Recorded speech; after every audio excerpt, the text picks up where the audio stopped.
Seguramente usted se enteró que otra vez, como dicen, otra vez, el Congreso del Perú votó a favor de la censura o destitución de un presidente, en este caso José Geri, o Geri, el martes, después de que el mandatario pues no diera a conocer reuniones con empresarios chinos que están bajo investigación gubernamental.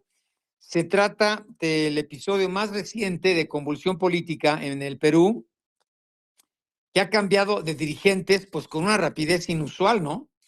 Geri, de 39 años, también ex líder del Congreso, asumió el cargo de presidente encargado en octubre tras presidir la destitución de su predecesora. Es el sexto presidente peruano de la última década que abandona el cargo antes de finalizar su mandato. Uno de ellos dimitió a los pocos días de asumir la presidencia y el Congreso aprobó 7 mociones de censura, 75 a favor, 24 en contra, 3 abstenciones. Y el miércoles, hace 2 días, la legislatura pues ya eligió nuevo mandatario allá en el Perú, y es de lo que vamos a platicar con Enrique Castillo. Él es analista y periodista en La Nación Sudamericana. Enrique, muchas gracias por recibir la llamada, ¿eh? Oscar Mario, muy buenas noches. ¿Cómo estás tú? Oye, cuéntame otra vez, ¿no? ¿Cuántas faltan? Porque la elección ya es en ¿cuántos meses? En pocos meses, ¿no? En abril, el 12 de abril es la primera vuelta de las Sí. elecciones en el Perú. Tenemos 8 presidentes y lamentablemente la elección de parte del Congreso de cada presidente siempre es peor que la anterior.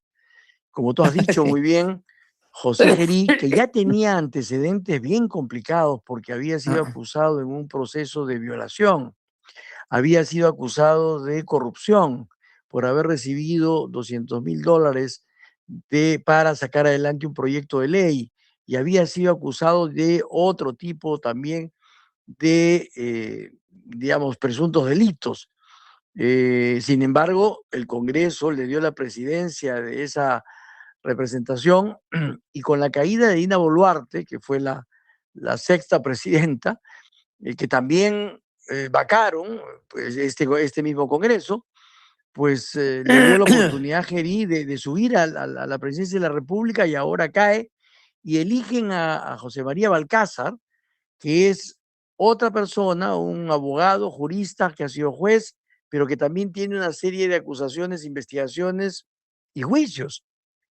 Pero además ha tenido frases bastante desafortunadas, señalando una de ellas, que pues que las menores de 14 años tengan relaciones consentidas con mayores de edad, pues le mejora la personalidad y les mejora la mente. Ese es el presidente que nos han elegido ahora. Oye, ¿por qué? ¿Qué no? Oye, esto que estás abordando es bien interesante, Enrique. Estoy con Enrique Castillo, analista y periodista de los más influyentes allá en el Perú. Oye, esto que tú señalas es bien interesante.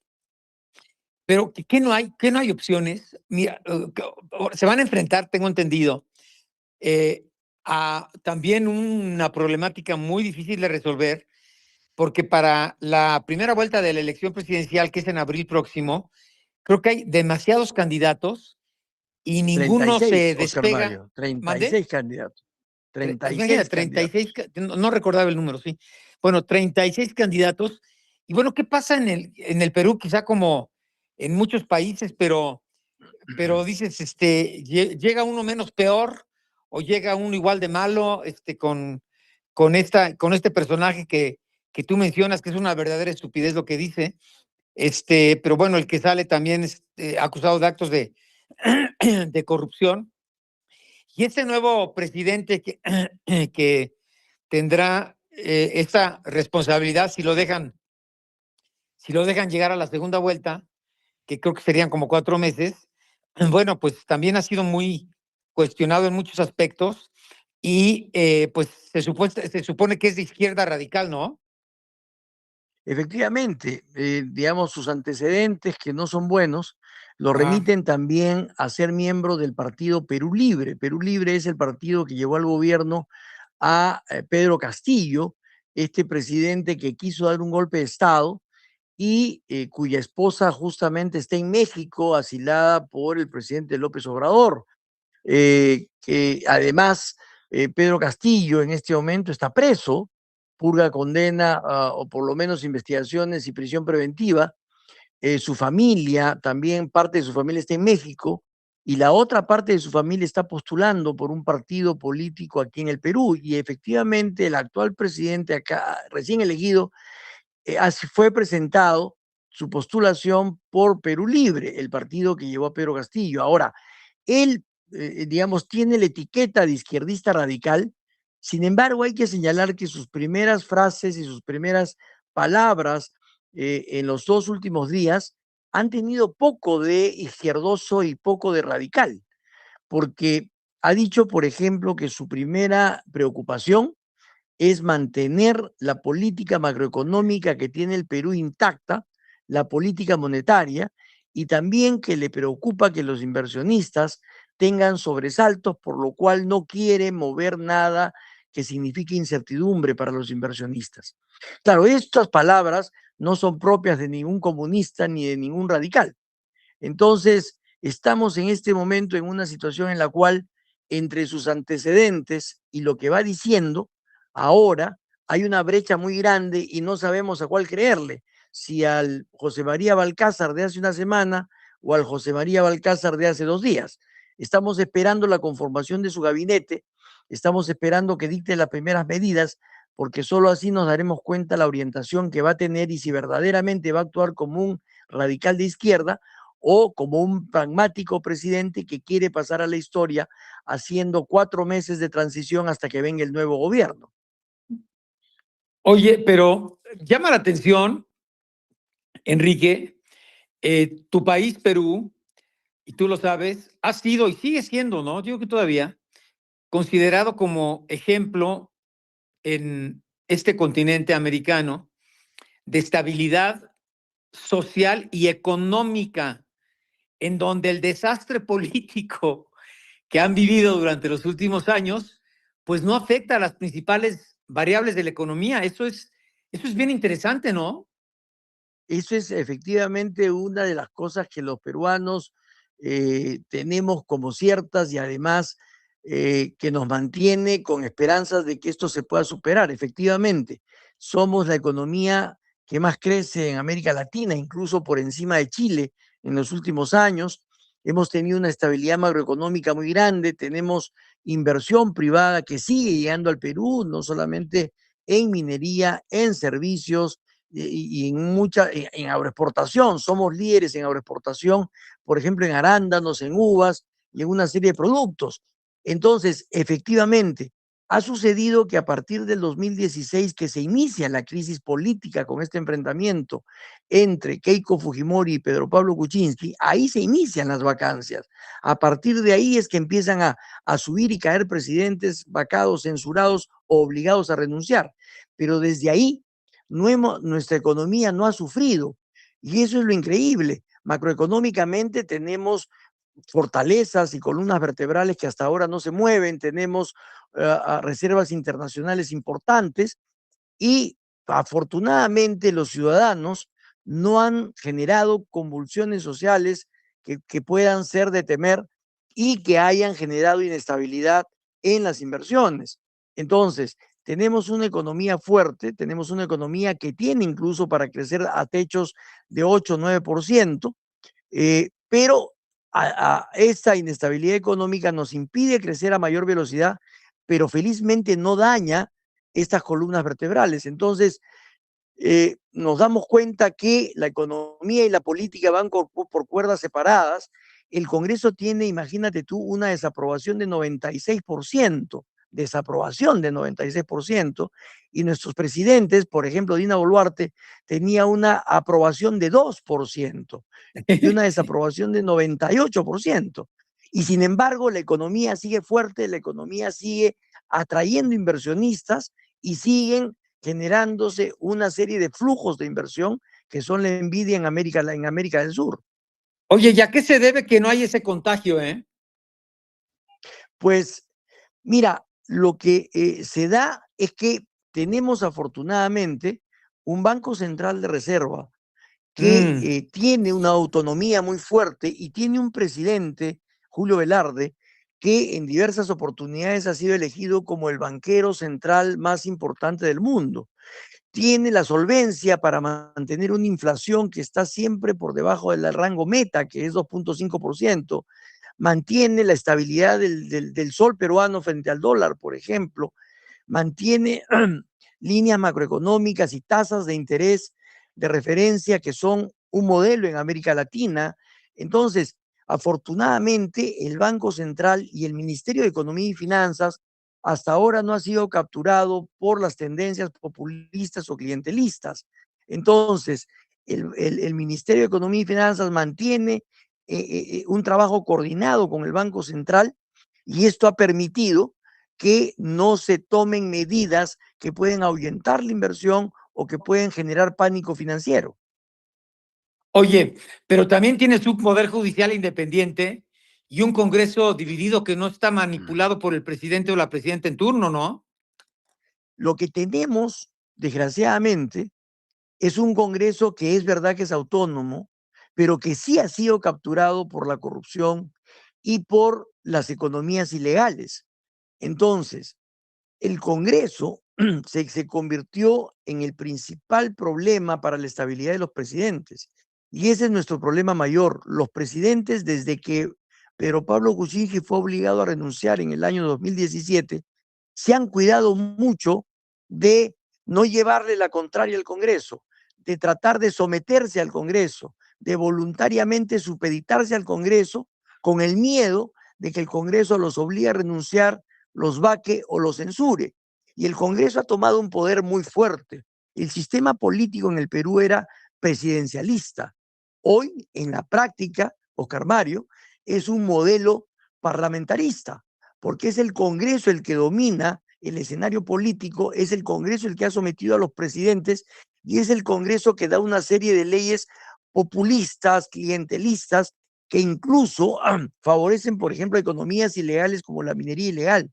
Sin embargo, hasta ahora, ese tipo de movimiento político, felizmente, no ha contaminado la economía. Y en cuanto al Poder Judicial, efectivamente, después de alguna crisis de hace algunas décadas, el Poder Judicial ha retomado su autonomía y ha retomado una independencia que felizmente incluso los separan fuertes frente al Congreso cuando dan leyes, el Congreso que busca que cierto tipo de organizaciones criminales, por ejemplo, tengan las facilidades para salir a la calle. El Congreso, el Poder Judicial se ha puesto fuerte y en ejercicio de lo que se llama el control difuso, que es hacerle caso a la Constitución y a no a las leyes cuando las leyes son mal dadas, se han negado a, poder poner en ejecución leyes que el Congreso ha dado contraviniendo la Constitución. Pero fíjate, en tu país, en Perú, destituyen a un presidente o una presidenta por un acto de corrupción, me acuerdo de la señora Boluarte, que porque de repente apareció con 10 relojes Rolex o algo así, Geri que se acaba de ir, $200,000. En México, la clase política hace fraudes y desfalcos al país por millones y millones de dólares y no pasa nada. Aquí no pasa nada. Ese es lo bueno, Oscar Mario. O sea, lo que significan nuestras crisis políticas en realidad, y que sí, claro, nos avergüenza tener 8 presidentes en 10 años, pero también tiene su lado bueno, lo que tú dices. Nosotros tenemos en este momento 4 expresidentes presos. Los 4 están compartiendo celdas en un penal especial que se llama el penal de Barbadillo, solo para presidentes. Ya están haciendo otras habitaciones. Pero imagínate tú, no ¿Sí? hay, esa es la suerte nuestra. Felizmente, presidente que delinque, presidente que tiene niveles de corrupción altos o que tiene actos que contravienen la magistratura presidencial, felizmente termina preso. Entonces, eso termina siendo bueno por un lado, ¿no es cierto? Nos genera inestabilidad, nos genera un problema de políticas que no pueden ser continuas, pero también en el caso de Jerí, por ejemplo, es una señal que el país da de que no está decidida a soportar ningún tipo de manejos malos, corruptos o de mal vivir, porque además a Gerí se le acusaba de ingresar señoritas a trabajar a las 5 de la tarde y salían a las 7 de la mañana del día siguiente. Es decir, utilizaba Palacio de Gobierno como su zona de disfrute y estas señoritas terminaban 2, 3 días después con contratos con el Estado y con el despacho presidencial. Fíjate. No, lo importante es que allá el mensaje es, aquí no hay inmunidad ni impunidad, y la haces y la pagas, ¿no? Así es, efectivamente, y ya te digo, ya están haciendo habitaciones, una para Dina Boluarte, primera presidenta mujer que puede terminar en el penal de Barbadillo, y para José Gerí, que dentro de unos meses va a terminar seguramente ahí en ese penal. Fíjate nada más, bueno, pues yo creo que es un gran ejemplo para el resto de Latinoamérica, y ya no se diga para México, porque aquí no hay un solo político que se sabe, pues haya actuado de manera eh, honesta, ¿no? La mayoría no lo han hecho así desde la historia del sistema político que nace con el PRI, ¿no? Desde hace poquito más de 100 años, y en México no hay un solo político que deje su responsabilidad y tenga que trabajar el resto de su vida, ¿no? Aquí ponemos un ejemplo del expresidente Rodríguez, que duró 2 años en la presidencia en 1932 y sus bisnietos siguen viviendo como magnates. ¿Cómo la ves? 2 años de presidente nada más. Así es que ustedes son un gran Bueno, ejemplo. Oye, acá, te están preguntando. acá tenemos casos como el de un presidente, Manuel Merino, que tuvo 5 días en el cargo, 5 días, y empezó a pedir pensión vitalicia. Y por supuesto, felizmente se la negaron, ¿no? Bueno, pero imagínate, nada más estás hablando de poquitito. Aquí son cientos de miles de millones de pesos y de dólares que se llevan y nadie dice nada. Oye, te están preguntando que si José María Balcázar, el nuevo presidente del Perú, que se inaugura hoy o ayer, ya no recuerdo cuándo fue. Oye, que si le Ayer da se inauguró. que si le da para indultar a Pedro Castillo y que salga de la cárcel cuando ha sido sentenciado a 11 años de prisión. Mira, justamente él mencionó hace unos días, hace unas semanas, una frase de que si él llegaba al gobierno había la posibilidad de indultar a Pedro Castillo. Sin embargo, cuando ha jurado el cargo, a las pocas horas dijo que eso no estaba entre sus planes y que él era un juez que conocía perfectamente la separación de poderes y la independencia del Poder Judicial y que el caso de Pedro Castillo estaba en pleno tratamiento de una apelación y que por tanto iba a dejar trabajar al Poder Judicial. Ayer, Pedro Castillo, a través de su abogado, presentó justamente el pedido de indulto para tratar de aprovecharlo. Y hoy, hace apenas 2 horas, Oscar Mario, la presidencia de la República del Perú, José María Balcázar, ha sacado un comunicado señalando que no tiene previsto ningún tipo de indulto ni gracia presidencial a nadie, porque las causas en proceso se deben respetar y no va a dar ningún tipo de indulto. Por tanto, ese rumor de que él iba a sacar a Pedro Castillo ya queda con esto totalmente desechado y no habrá ni indulto ni gracia presidencial para Pedro Castillo ni para nadie.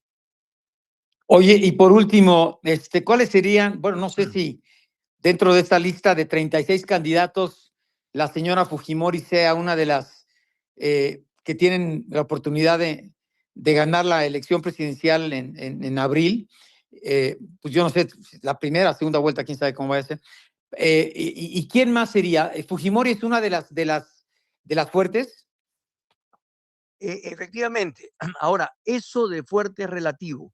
En el Perú, las últimas encuestas desde hace ya varias semanas y varios meses están señalando, incluso una que ha salido hoy día, están señalando que el líder en las encuestas, que es el exalcalde de Lima, Rafael López Aliaga, el principal enemigo político de Keiko Fujimori, tiene apenas 11% de intención de voto. 11%, o sea, el líder de las encuestas.